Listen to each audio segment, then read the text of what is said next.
Halo saudara-saudara yang terkasih di dalam Kristus, bertemu lagi di Summary Daily Bible School. Dan pelajaran kali ini kita akan membahas tentang cara menghasilkan karakter yang sempurna. Seperti yang saudara-saudara ketahui, karakter itu adalah hasil pengembangan atau di-develop. Tapi ada sisi lain di mana karakter itu tidak dikembangkan atau di-develop. Jadi antara karakter di-develop dan karakter tidak di-develop, keduanya benar. Bagaimana pengertian karakter itu tidak di-develop? Kita tahu bahwa karakter kita tidak ada yang baik atau jelek terus. Dan kita tidak bisa memperbaiki karakter yang buruk ini. Ketika karakter kita tidak baik, tetap tidak baik. Disinilah arti kata tidak bisa di-develop. Jika kita berkata, kondisi kita yang tidak baik ini bisa tambah lama tambah baik, artinya kita percaya evolusi.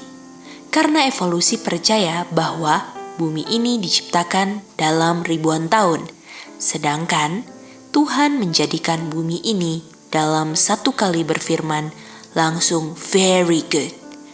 Jadi, karakter saya tidak bisa tambah lama tambah baik berdasarkan penciptaan, karena karakter saya bisa langsung baik, tetapi bukan karakter saya yang baik.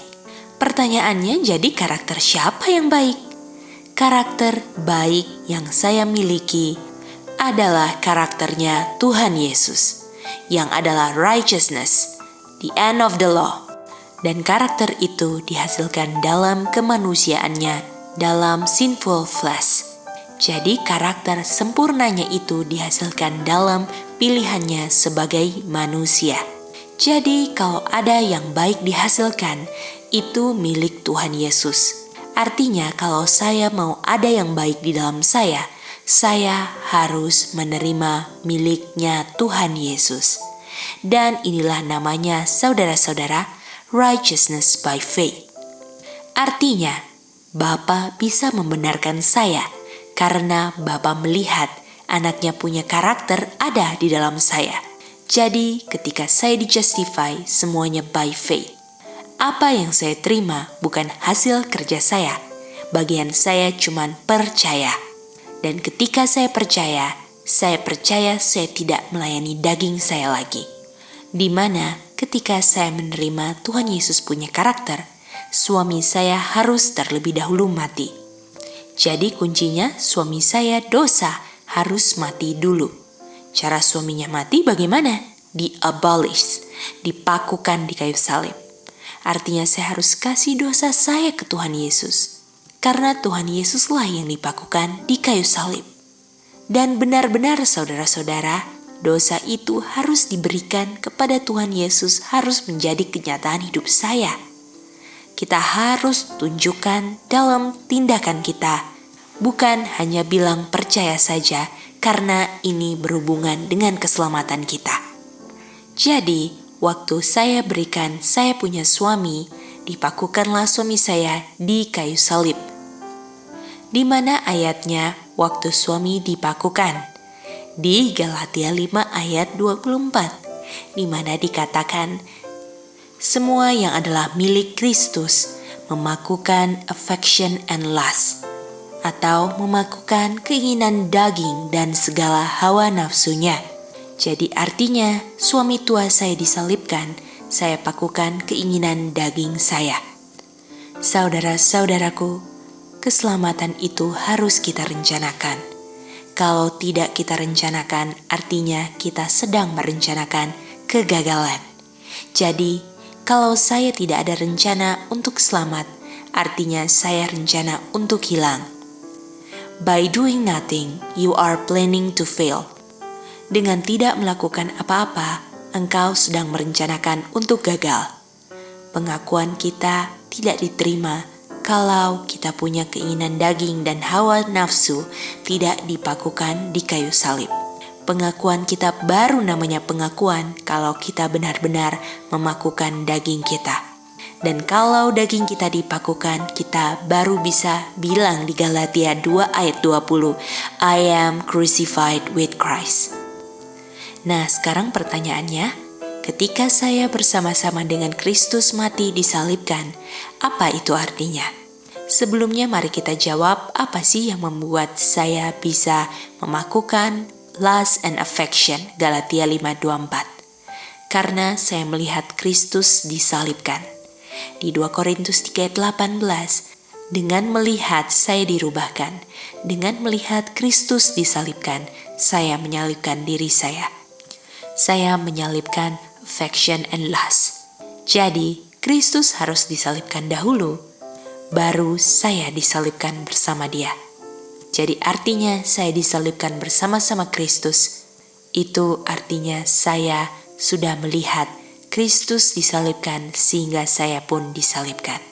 Makanya bahaya sekali untuk Hawa melihat-lihat ular, bukan melihat Kristus, akhirnya jatuh. Nasihat untuk kita semua, marilah kita jangan cuman pengetahuan spiritualnya banyak, tetapi tidak menjadi kenyataan hidup kita. Jadi dalam masalah pilihan kehidupan, kita pilih sesuatu seperti orang yang tidak pernah belajar atau tidak ada pilihan. Kenapa orang pilih yang salah walaupun dia tahu apa yang benar? Karena prinsipnya tidak kuat. Karena kalau orang ada prinsip dan bisa mereason pilihannya yang benar, tidak akan pilih yang salah. Jadi kita harus sangatlah mengerti perbedaan antara frontal dan limbik, sehingga kita bisa pilih berdasarkan frontal bukan limbik. Dan ingat, harus direncanakan untuk buat apa yang benar. Dan dalam keadaan-keadaan kita, dalam kekurangan-kekurangan karakter kita harus membuka diri kita untuk dapat diingatkan oleh orang lain. Jika engkau sedang membuat pilihan, walaupun terlihat benar, harus selalu dibandingkan dengan firman Tuhan. Sebagai contoh, makan tidak ada salahnya, tetapi salah kalau misalnya ketika saya makan, saya melanggar firman Tuhan.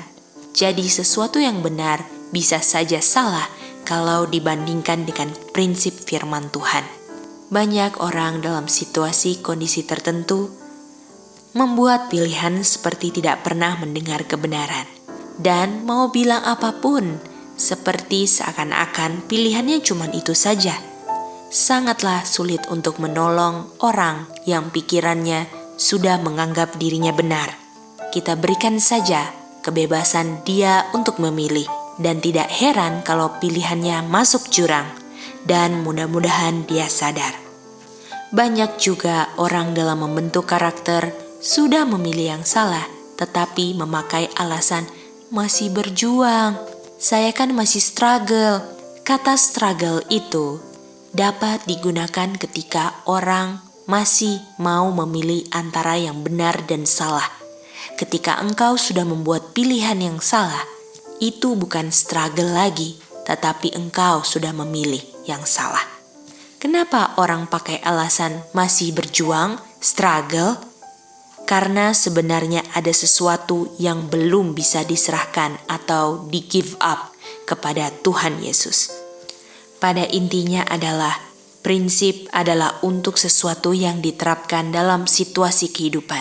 Salah satu prinsip yang harus kita ingat juga, tidak ada salahnya untuk menolong orang, tetapi akan salah untuk menolong orang kalau tidak berdasarkan firman Tuhan. Terkadang banyak orang yang menolong hanya berdasarkan feeling karena mau menyenangkan orang lain. Tetapi banyak orang tidak bertanya bagaimana prinsip firman Tuhannya. Banyak orang hanya menolong orang berdasarkan perasaannya, bukan berdasarkan counsel firman Tuhan. Apa sih prinsip dalam menolong orang? Menolong orang gak salah sekali lagi. Tetapi sangatlah salah kalau saya menolong orang dan membuat orang itu tidak bergantung pada Tuhan, malah bergantung kepada saya. Kita harus menolong orang untuk mengarahkan orang itu bergantung pada firman Tuhan, karena firman Tuhanlah yang dapat menolong manusia. Yang paling mantap adalah menolong orang untuk mengerti firman Tuhan. Kalau kita menolong orang hanya berdasarkan perasaan kita, artinya kita mau coba untuk menjadi juru selamat. Seakan-akan sayalah solusinya, padahal solusi segala sesuatu adalah firman Tuhan. Mari ingat pelajaran probation. Probation adalah untuk pilih yang benar, untuk ambil keputusan yang berdasarkan firman Tuhan. Karena pilihan kita bisa salah kalau kita tidak pernah mau memikirkan prinsip firman Tuhan. Jangan pikir kita mau selamat kalau di probation kita tidak pilih apa yang tidak berdasarkan firman Tuhan. Dan pilihan-pilihan inilah yang menentukan apakah flesh saya dipakukan atau tidak. Apakah Galatia 2 ayat 20, I am crucified. Ketika saya pilih untuk lust and affection disalibkan, I am crucified, dan ini akan berhasil. Dan dikatakan, bukan saya lagi yang hidup. Dan ini sangat mudah kalau saya benar-benar pilih. Kalau saya nggak pernah pilih untuk memilih affection and lust saya dipakukan, saya tidak pernah bisa bilang I am crucified with Christ. Orang yang belum bisa pilih, artinya masih belum bisa memakukan affection and lust. Kalau orang bisa Galatia 5 ayat 24, sangatlah mudah Galatia 2 ayat 20. Dan ketika memilih hal ini, bukan artinya tidak meraung-meraung ya dagingnya, tetapi walaupun daging menangis berteriak, tetapi pilihan saya tetap tidak untuk daging. Dan ketika saya memilih pilihan ini, kehidupan yang saya hidupkan di sinful flesh saya, hidup berdasarkan imannya anak Bapa. Sekarang hidup saya menerima kuasa melalui iman anak Bapa. Dan kuasa itulah yang untuk mengendalikan flesh saya untuk tidak dilayani. Dan sehingga ketika flesh saya berkata, layani dong, saya bilang tidak. Saya ada kuasa untuk tidak melayaninya. Jadi bagaimana urutannya? Ketika saya berdosa, saya mengaku dosa saya di 1 John 1 ayat 9, saya diampuni. Saya menyalibkan lust and affection saya, Galatia 5 ayat 24. Dan saya bisa ini karena 1 Korintus 1 ayat 23-24. Saya melihat Christ crucified yang adalah kuasa Tuhan. Sehingga dosa saya sekarang di-abolish, 1 Timotius 1 ayat 10. Dan ketika dosa saya sudah diampuni, sudah beres semua, barulah terjadi Roma 3 ayat 25. Disitulah Tuhan mendeklar saya righteous. Saya memiliki Tuhan Yesus punya the end of the law. Dan righteousness ini harus saya ungkapkan setiap kali saya diuji. Makanya Roma 1 ayat 17 dikatakan, the just shall live by faith. Dan setiap kali diuji, righteousness-nya muncul. Walaupun kamu mati, saya bilang, saya tetap tidak layani daging. Walaupun kamu kehilangan teman atau dipecat, saya tetap tidak layani daging. Setiap kali saya bilang tidak untuk daging saya, righteousness Tuhan muncul. Dan righteousness of God itu reveal from faith to faith. Sampai pada the end of our faith. Dan sampai pada Daniel 12 ayat 1, disitulah righteousness perfectly reproduced. Disinilah the path of the just shining light more and more unto the perfect day. Jalan orang benar kian bersinar bertambah-tambah sampai matahari jam 12 siang. Jadi apa kesimpulannya? Penting sekali pilihan saya berdasarkan firman Tuhan kalau saya mau mengungkapkan righteousness-nya Kristus. Kalau saya hanya di-lock sama feeling, kalau saya mementingkan perasaan saya, pikiran saya yang saya rasa, saya tidak akan pernah sampai the end of our faith. Dan banyak orang yang akan dibinasakan karena tidak mau menggunakan sel otak untuk mengerti dan pilih apa yang benar. Dan pilihan yang benar untuk menggunakan sel otak itu di sisa probation yang sangat sedikit. Jadi, righteousness by faith adalah righteousness-nya Kristus, the hope of glory. Lawan Roma 3 ayat 23 yang sudah come short of the glory of God. Makanya dikatakan Christ in me, the hope of glory. harus Kristus, bukanlah oknum yang ketiga.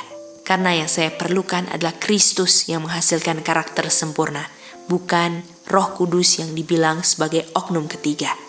Karena yang saya perlukan righteousness-nya Kristus. Atau bukan righteousness-nya oknum ketiga.